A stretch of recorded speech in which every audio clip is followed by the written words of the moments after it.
and courageous. He will give you much success. For the Lord your God will be with you wherever you go.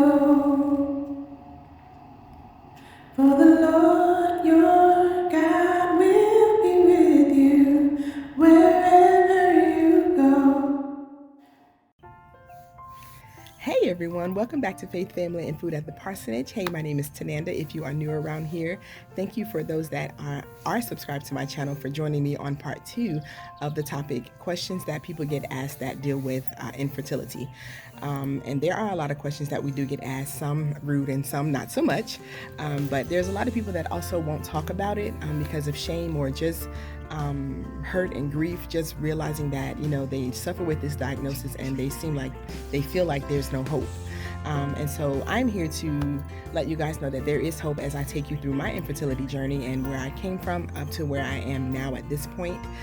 So if you know anyone that is suffering, any loved ones, feel free to share this video with them.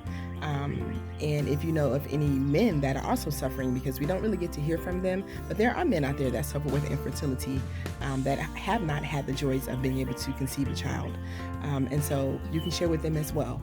Anyway, I won't hold you guys long. Thank you for jumping on this video with me. Don't forget to like, share, and subscribe. And without further ado, we are on to part 2. Stay tuned.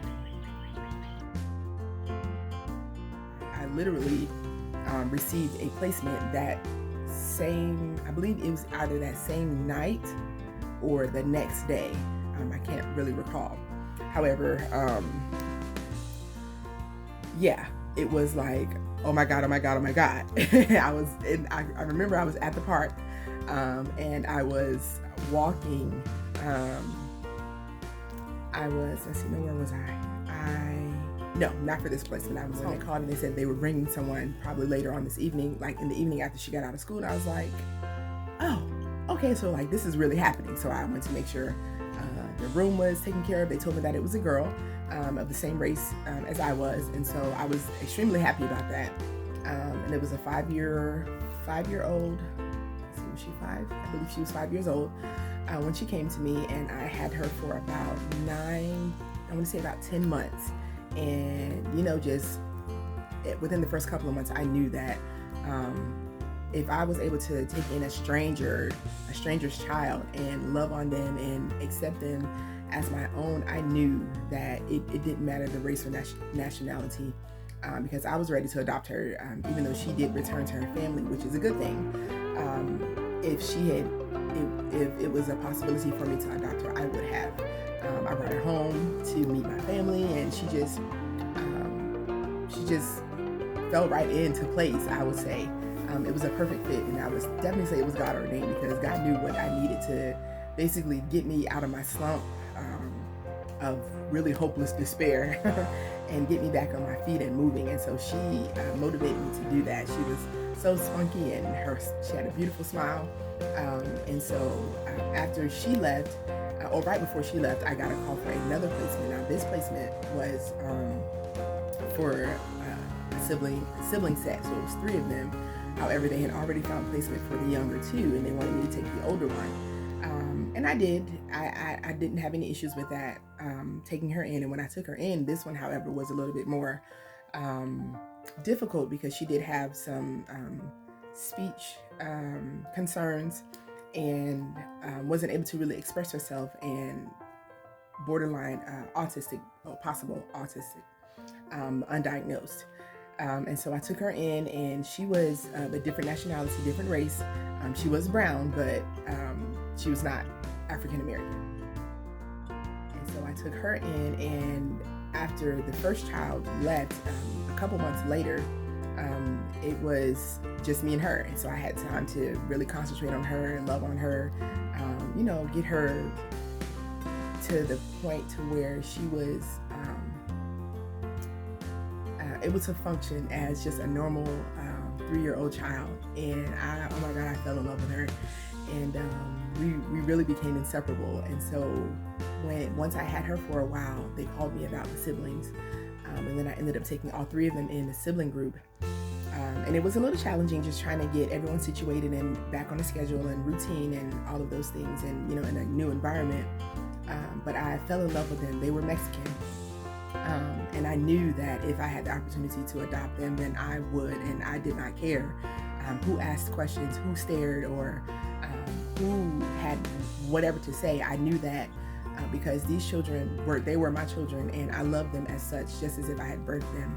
And I remember one incident where before my first daughter left, before she left, and I had the second daughter, we were out at I think we're at Fuddruckers, and the waitress came over and she was like, "Oh, hi, pretty girls." She was speaking to the girls. She was like, "Are we having a slumber party?" And I looked at her like, "Huh?" And I was really confused. And then after she left, I kind of thought about it. And I was like, "A slumber party?" And I was like, "Huh? So is that your way of asking if these are both my children?" Because that's crazy. And the oldest one, the African American one, she had answered the waitress. She was like, "No, this is my sister." And I was like, "Yeah, they're sisters." I'm looking at her like, "What?" But that kind of opened my eyes to just the ignorance of people, not knowing what to say or not knowing how to approach situations that could be sensitive, and that could have definitely went a whole totally different way. But I just kind of let it go because I did not want the girls to feel like it was an issue that they were not the same color, because in their eyes, they were sisters. They loved each other as such, and when I would go to pick up one from one school and the other one was with me, they'd run and hug each other, and it was not a matter of skin color. And so that really opened my eyes to being open to whatever color child that I came in contact with or that would come into my home. I would love them no matter what, regardless of who they were, and I would adapt to be able to take care of their needs and to make sure they received what they needed if they were of a different race or nationality, but to also make sure that they felt welcomed and loved as if it was my own child, as if I birthed them out.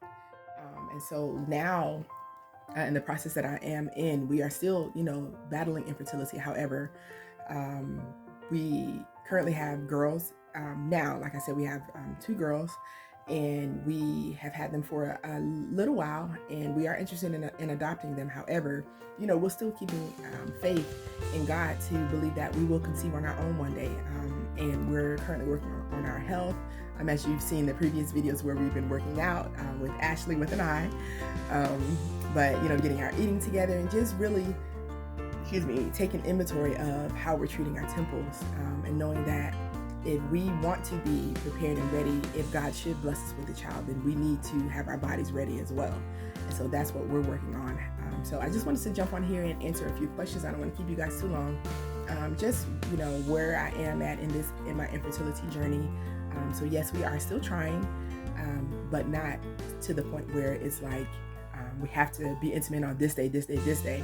I'm just paying more attention to my menstrual cycle, the ovulation schedule, and just paying more attention to my body. And as I begin to lose weight, eat better, my body is doing different things which it had not done before while I was overweight. And so I'm paying attention and just being more intentional about my health overall, because I want whatever God has for me, however, in whatever capacity He wants to use me, I want to be able to physically do it.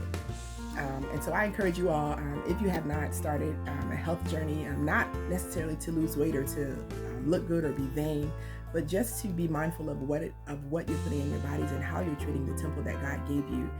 These are bodies that He gave us for a purpose and to carry out what it is that He planned for us to do.